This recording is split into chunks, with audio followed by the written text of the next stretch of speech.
Hi guys, welcome back to the garage. It's mid-October. I'm back from my little jolly around France. Back to some rather inclement weather, sadly. Things are going downhill, not unexpectedly where I live.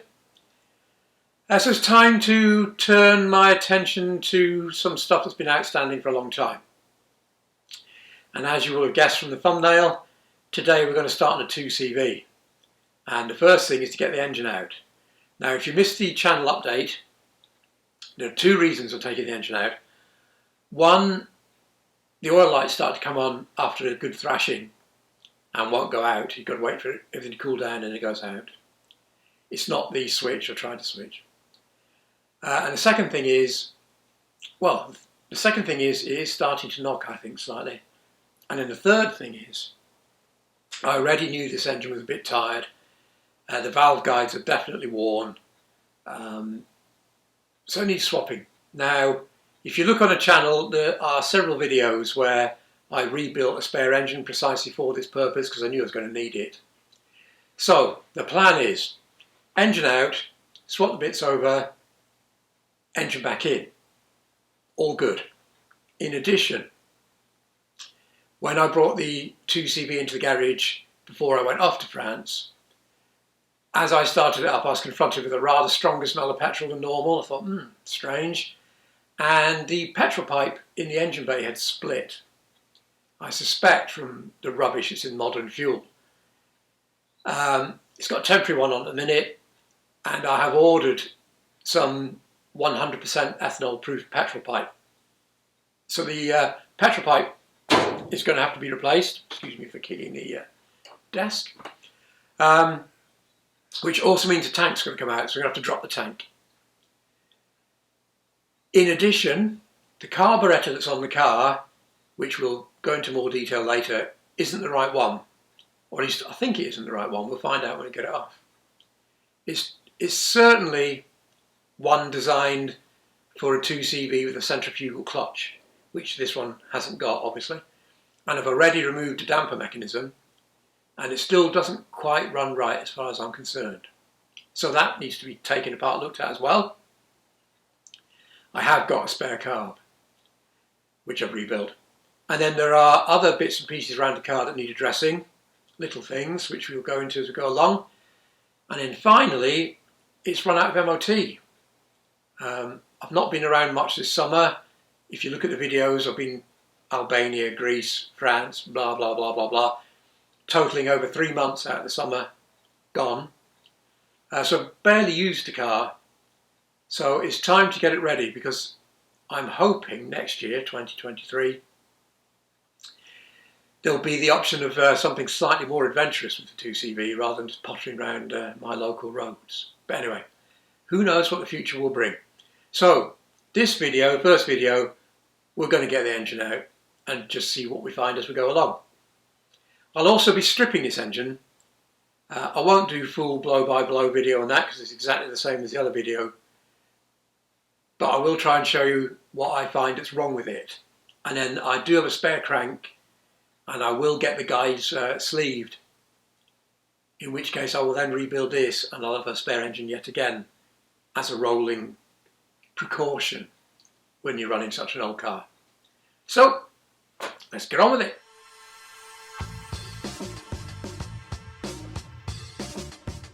Okay, there have been a few jobs I've done before you've been brought into the garage. First of all, the wings are off, as you can see. The battery's been disconnected and removed for charging back up, although it survived its stationary time quite well. And I've drained the oil because I'm going to strip the engine as soon as it comes out. But other than that, I think we're ready to go. So there's all the tools ready to rip into it. And the bonnet, the hinge on the bonnet itself is less than brilliant, shall we say. So I did try to slide it and it wouldn't slide very far before sticking. So it's easier just to tie it up out of the way. So it's tied back out of the way to give full access to the car. Now you might occasionally see some covers in the video just in front of the car. That's over the motorbikes. There are 4 bikes in here at the minute, as well as a 2CV. So things are a little tight. The reason that's the case is the weather forecast for the next few days is torrential rain. So I'm not putting anything outside. I don't want to back the car out into it. I reckon I'm about to get the job done as we stand. You just have to forgive the covers. My apologies. Right, first job, I think, and I'll say before I start that I'm just going to do this the way I do it. I can't remember if it's the right way according to the workshop manual. I don't know. I just do what I do, the way I've always done it. So if you know a better way, please do it the way you know. There's no point trying to pretend that this is the only way to do it. There must be lots of different ways of doing it. So I'll just plod on the way I like doing it, and we'll go from there. So, light bar first. Let's have a look at that. The lighting's not great because everything's jammed in, as I said. There's not much room. I'm hoping this will all come out okay. Now, the front bumper and light bar should be in captive clips in the chassis, and this one isn't. These are nuts and bolts, which is slightly irritating, but there you go. And then I've got to undo this, which is the height adjuster bar. I suspect this tube is the wrong one because it seems to be making the light bar sit at a slightly odd angle. So if anyone's watching this who's got a 2CV, do us a favour, just measure how long that tube is for me and I'll compare it to this one. I suspect that might be wrong. So that needs to be R-clip out of there and then just unwind it from inside the car and that will be undone. The horn I'm just leaving attached. I'll just undo the wiring and I'll take the bumper off at the same time because as I say, these are just attached by bolts. It'll take a second. Now the wiring also has to be undone. There's wiring behind this plastic sleeve, and then there's loads of loose wiring here, which it looks pretty cruddy, to be honest. I'm going to have to look into that and sort that out. Anyway, I won't show you taking the light bar off because it is literally undo those bolts and the rod and off it comes. So I'll bring it back in a second when that's off. Strangely, there were a couple of clips on it, one on each side. I'll have to try and find some more. They should all be clipped up like this, but strange. There should only be one on each side, but there you go.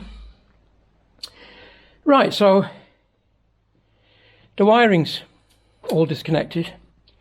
So I think next we'll take the carburetor off. And talking of rubber, now that noise is something I'll come back to in a second. It's starting to crack up and it's only a couple of years old. Very disappointing. Anyway, we need to take the air filter off and get rid of some more wiring, I think, because basically it's wiring and cables next. So the air filter is held on by nuts, which are there. One there, one the other side underneath, and then a metal bracket, support bracket at the back there, which is an 11mm. So that will come off next. And this pipe, which is the breather pipe into the air filter box. And back to the noise, the light bar, because the legs swivel about, is prone to falling over. So as a precaution, I made sure I removed the headlights first, because I don't want them breaking. Anyway, let's get the air filter off. Now, these should be 17s on this, I think. Yep. These are 17s on this. So again, you don't want to watch me undoing 2 nuts. So it'll be this nut, that nut, and the one at the back. And then the air filter will be off when you get back.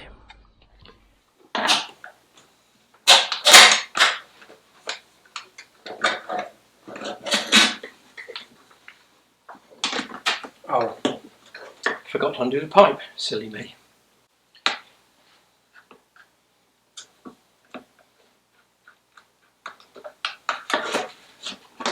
There we go. So we'll get rid of the loom. we will disconnect the carb, disconnect the fuel line underneath, and then we'll drop the starter motor back. Yeah, I think that's the best thing to do. Right, let me show you those then. So the back of the alternator, we've got a 10mm nut and a spade connector. The wiring's all right on that. Let's get a spanner.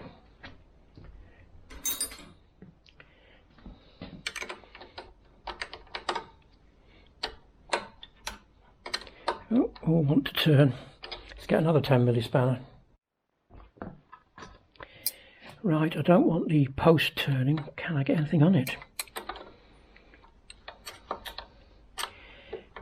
Oh, it's very difficult to do with one hand. Right, I had to put the camera down whilst I jammed the spanner on there because I don't want that central stud turning. Right.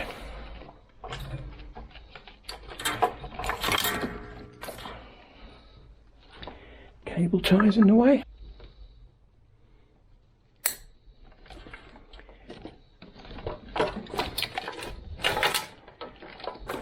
Right, starter motor. Oh, which looks slightly burnt. I don't know if you're able to see that. We've got slight burning going on that connector, or the sleeve over that connector. Anyway, let's get them undone. A bit crusty this.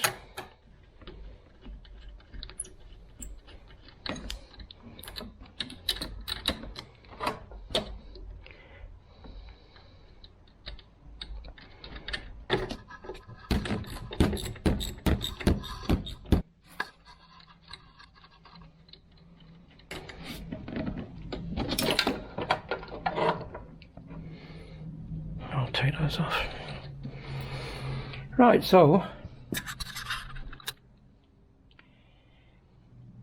2 11mm then hold the starter in place. I'm going to undo them and just pull the starter back. If I could take it off, it doesn't really matter which. Right, I think I just removed the starter completely. I say you can't just drop it back, but I'll remove it completely. Clean up that stud. It doesn't look old, but the studs are rusty.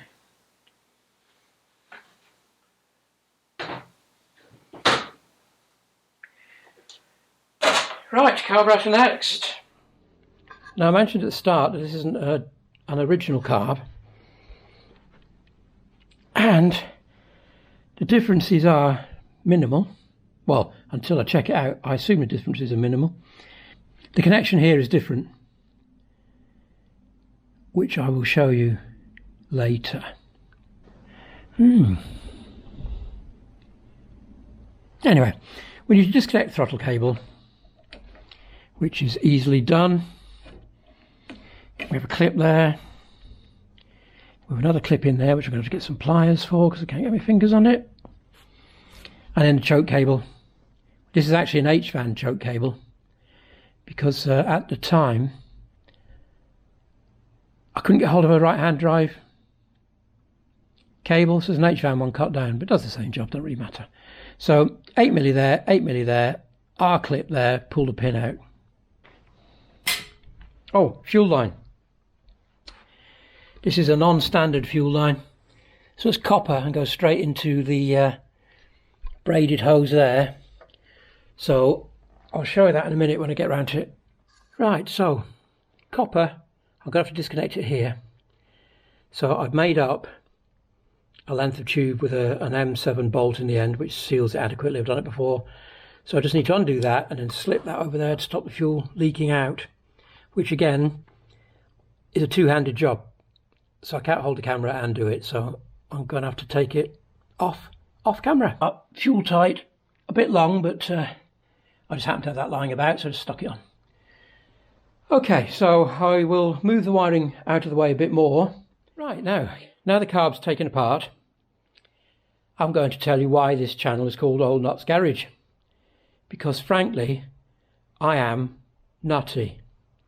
This is not the carb designed for use with the centrifugal clutch. This is the carb I did rebuild So I must have swapped it earlier on in the summer and then forgotten. So ignore everything I've said so far about the carb. I'm going to have to try and find where the centrifugal one is because I've got absolutely no idea where to put it. And then I'm still going to take it apart and try and find out what the differences are. So there you go. I'm an old nut. I forget things, and I forgot that. So anyway, moving on. I'm going to disconnect the heater cables. Well, the main one from the car to the heat exchangers, which has been botched up with some sort of screw on this one. It's not working properly anyway. And then once they are disconnected, it's undo the clamps front and back. That's the front one. Down there's the back one. And then heat exchangers can come off. So again, you don't really need to see me undoing 4 bolts, so I will undo them and move the heat exchangers out of the way and bring it back yet again.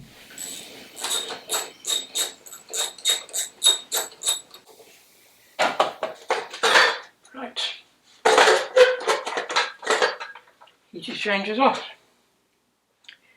I'll just remove the clamps completely because I think I'm going to soak them in a de-rusting compound. But good, that's that out of the way. Right, we're nearly there. That'll all come off with the engine. So the fuel's disconnected, all the electrics are disconnected, the exhaust disconnected. So basically, we have got nuts at the top and then 2 at the bottom, which I'll access from underneath because they're very hard to see. They're a bit of a pain if you've still got the brake ducts on. So undo them. And I will also take off the bonnet catch because it's easy to hit it when you're getting the engine out if you're not careful, so I'll just take that off as well. And then I think we're ready to go.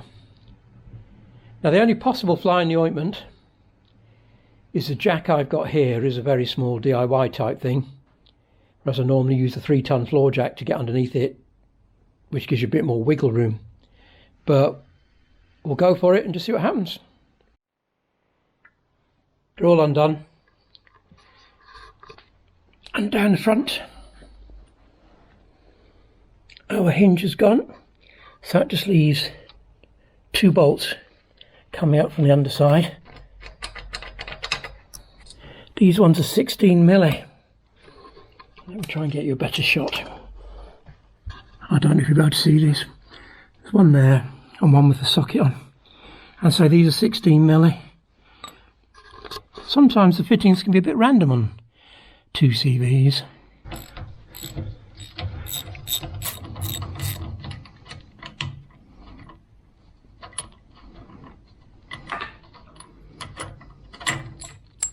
Right, that's it, ready to go. Right, I've jacked up the engine with a small jack, that's on maximum reach.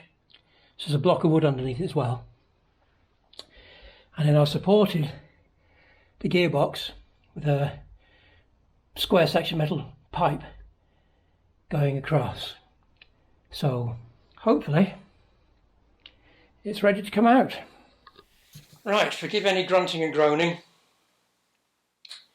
I'm not as young as I used to be. And this may or may not go well. So we shall give it a go, shall we? And already it's not going well. Come on.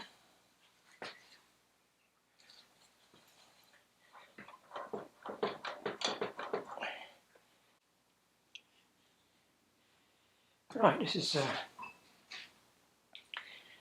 a bit tighter than I expected. So excuse the slight breathlessness. We've got a gap everywhere. This one is smaller than the rest. I suspect it's sticking on the bush that's in there. It's requiring more effort than I was expecting. Put it that way. Oh, and now it is moving slowly. And it is the bush. I can see the different colour metal. So it will come. Well, I just think I'm going to have to leave it slightly, which I don't want to do.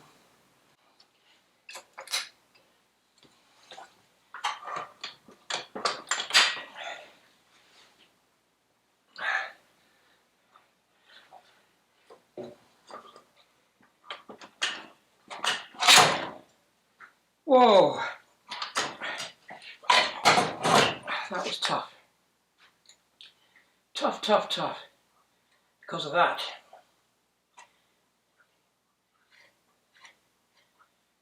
I might try and get that out and clean it up. Right, it's out. Oh, I need to drop it on the floor now, so because of limited room, I'm going to have to move you. So that'll do for this one, I think. Next time, we'll strip all the ancillaries off this, prepare the other engine, stick it back in.